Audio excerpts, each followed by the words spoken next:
Terve. No, eilen oli vähän hakotuspäivä. Muut. Siinä oli vähän hektikä päivä, niin mä en ota niin paljon kuvat. Siinä oli ongelmat Setorin kanssa. Siinä alkaa vuotaa yksi putki, suuttimet putkit, kakkosylinteri, siinä suuttimet kiinni. Se alkaa vuotta, niin koko moottori oli märkä. Se en kuuntele mitä moottorit se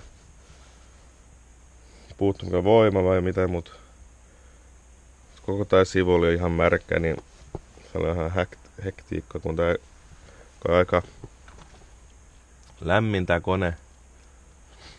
Kun siinä on täys kaasu ja seisolla paikalla, niin mä tein vaan 2 kärryä haketus.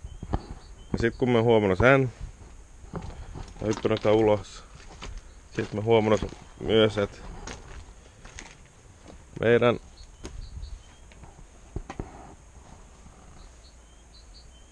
niin kun lisävarusteet, oma projekti, se on halkenut koko stoi on halkenut. Ja tää oli ventynyt koko oli ihan vinossa. Siellä maan.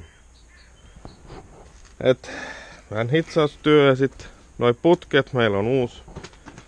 Siinä oli 2 vuotta sitten. Se 4 alkoi vuotta. Ei, se katkaisin se 4.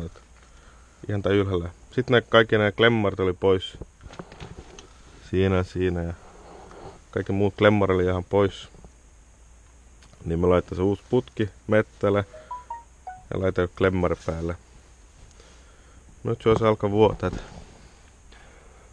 Voi olla, että mä otan imusarja pois ja vaihtaa kaikki putket. Niin sit ei tarvi miettiä, että mitäs toimi tai ei. Joo, siinä oli semmoinen päivä.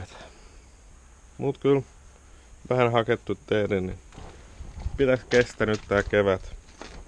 Katsotaan jos tarvii lähteä enemmän haketus.